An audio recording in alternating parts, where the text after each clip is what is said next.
Salut à tous, j'espère que vous allez bien aujourd'hui, j'espère que vous avez la forme comme d'habitude. Aujourd'hui, un petit projet pour ma belle-mère qui a acheté une crêpière d'assez gros diamètre et la spatule fournie avec, elle est pas assez longue. Donc elle m'a demandé de lui faire une petite spatule en bois.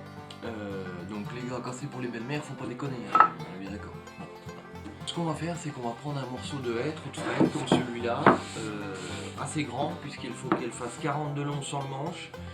Et histoire d'agrémenter un petit peu le truc, de faire un projet quand même sympa, j'ai envie d'incruster un petit filet marron en plein milieu de cette spatule, histoire d'amener un petit côté esthétique et unique. Évitez de prendre du chêne parce qu'avec le tanin pour l'alimentaire c'est pas le top, ça peut donner des goûts un peu bizarres. Donc prenez plutôt du frêne, du hêtre, voilà, des bois comme ça, etc. Et on va déjà dégauchir ces pièces et puis on va voir comment on va procéder pour faire l'incrustation d'un petit filet au milieu de ces spatules. Allez, on y va, c'est parti.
Bon, je vais avoir la marque du masque là.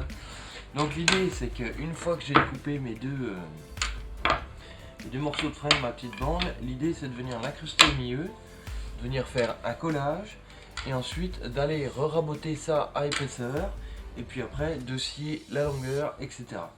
Donc là le moment est venu de passer au collage. On va coller ça ensemble, on va laisser sécher et puis ensuite on viendra raboter l'ensemble à l'épaisseur souhaitée.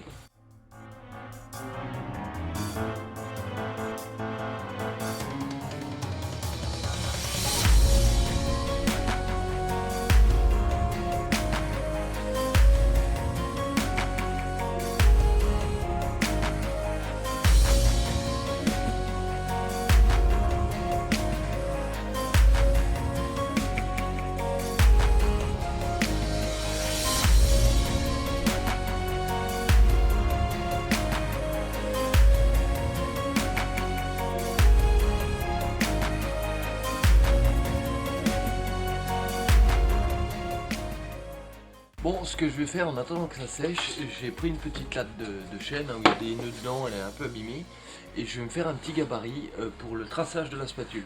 Ça va me permettre de voir le rendu final de la forme, la travailler un peu comme je veux, et puis comme j'ai le temps, je vais pouvoir la dessiner, la découper, et puis une fois que le motif, la forme, etc. va me plaire, je vais pouvoir la retracer une fois que j'aurai raboté la partie collée. Allez, c'est parti.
Bon, j'aime pas trop cette forme-là, là. On va y aller adoucir un petit peu plus. Là, je vais peut-être même aller un peu plus loin. Et déjà, on va voir ce que ça donne en rectifiant ça. Bon, le gabarit me convient pas mal. J'ai arrondi un peu la pointe en haut. Ça aurait presque été là-dedans. Hein. Ah, je pense que je vais faire un petit poil plus épais quand même. Et puis, ça, c'est du chêne, donc ça va pas être. Bon, on va aller voir si le collage est sec et puis on va attaquer la suite. Bon les amis, j'ai défait les 5 joints, j'ai allégé le petit des affleurs, bon bref ça on s'en fout. La colle a séché. Ce qu'on va faire, c'est qu'on va aller dégauchir une face pour réaplanir tout ça nickel. Et puis ensuite on va raboter l'épaisseur. Alors je me pose quand même la question si je vais pas réussir à débiter ça en deux. Histoire d'avoir un deuxième morceau pour éventuellement en faire une deuxième, c'est pas perdu, ça évite de raboter trop d'épaisseur de bois parce que bon, j'avais pas moins épais. Bon bref, on va voir ça, on va peut-être se refaire un champ propre aussi, histoire d'avoir une surface de référence pour ensuite raboter, pour équilibrer la petite partie en plein centre. On va voir comment on fait ça. Allez go, c'est parti.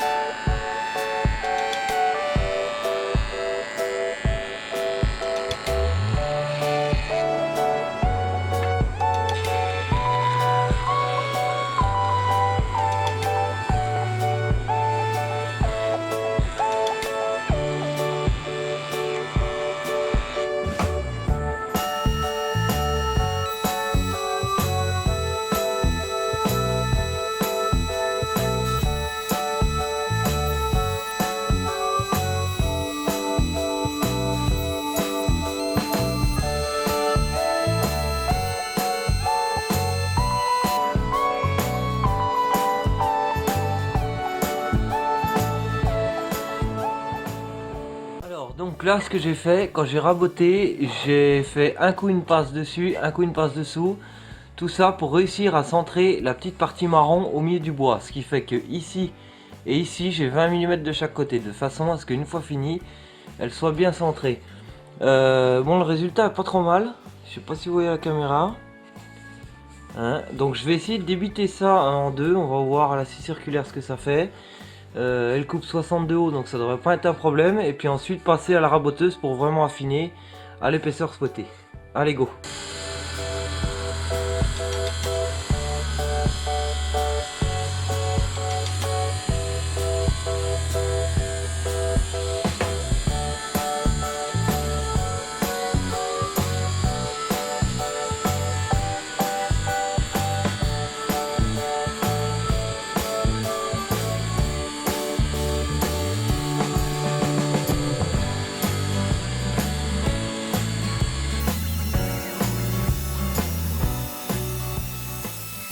Bon voilà, on se retrouve du coup avec de quoi faire deux spatules.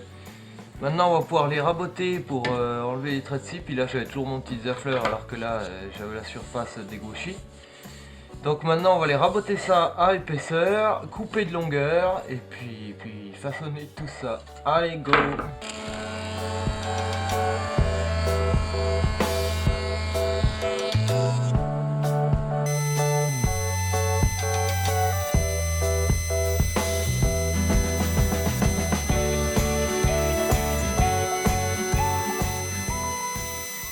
Donc maintenant on va couper de long et puis ensuite on va tracer la spatule, poncer, etc. Faire des biseaux sur les bords. Et puis voilà, ça devrait être pas mal.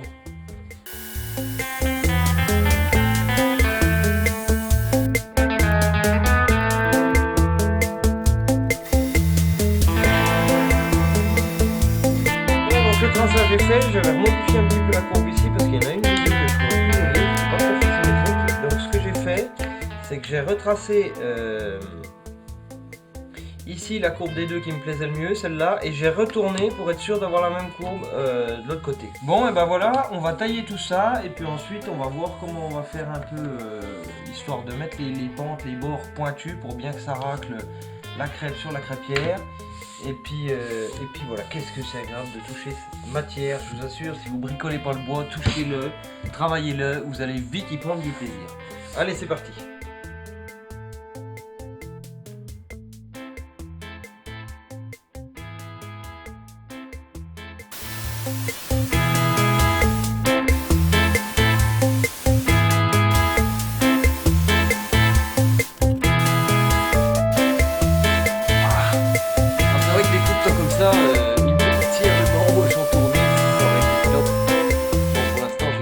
ponceuse, mais bon, ça va, hein, faut y aller tranquillement, pas trop d'oscillation sur la machine, régler au minimum, et puis y aller tranquillement, et puis ça y va, après on va jouer avec le ponçage, mais c'est vrai qu'une petite scie ruban aurait été top pour ça. Bon, on va donner un petit coup de ponçage juste sur les bords là pour éviter de se foutre des échardes, et puis on va essayer de travailler un peu les bords pour venir en biseau sur les bords extérieurs. Allez, c'est parti.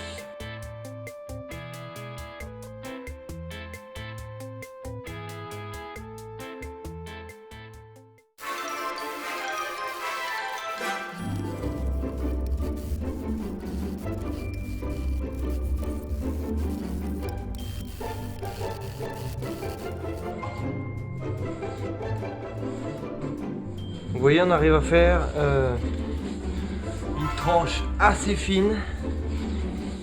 Voilà, à la caméra. Hein, et là, c'est vraiment fin. Hein. Ça devrait être pas mal pour ratisser les crapios.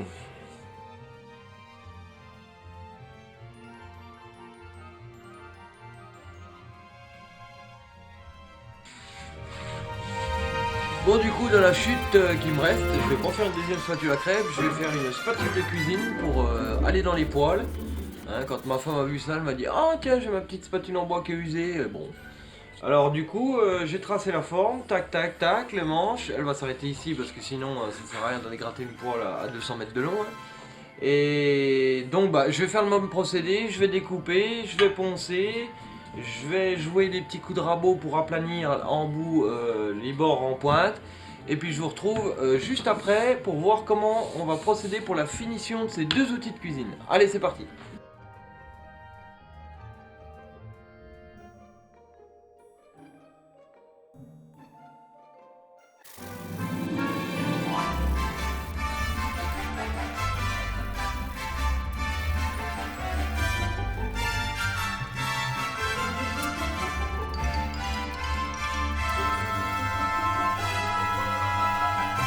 Bon les amis, le ponçage est fait, voilà un petit peu ce que ça donne.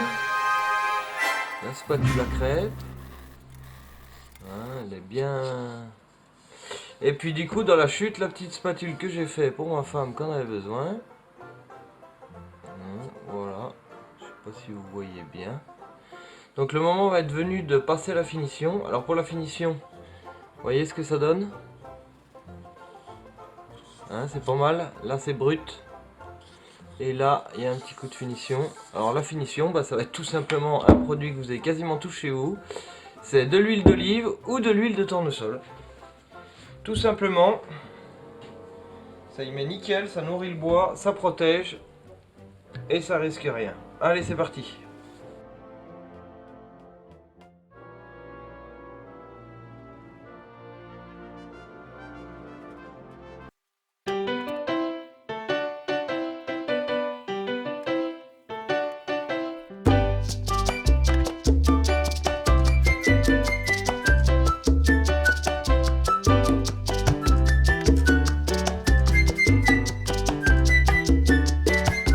Voilà les amis, ce que ça peut donner avec un petit coup d'huile d'olive.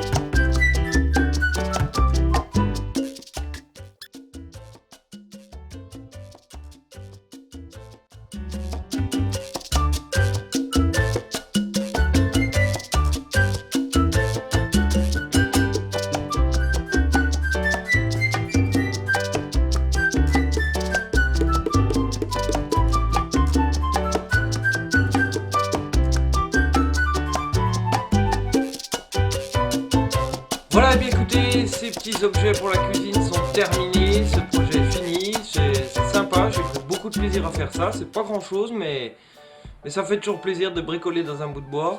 J'espère que cette vidéo vous a plu, merci d'avoir regardé jusqu'au bout, n'hésitez pas à mettre un pouce bleu, à vous abonner juste en bas à droite si ce n'est pas déjà fait.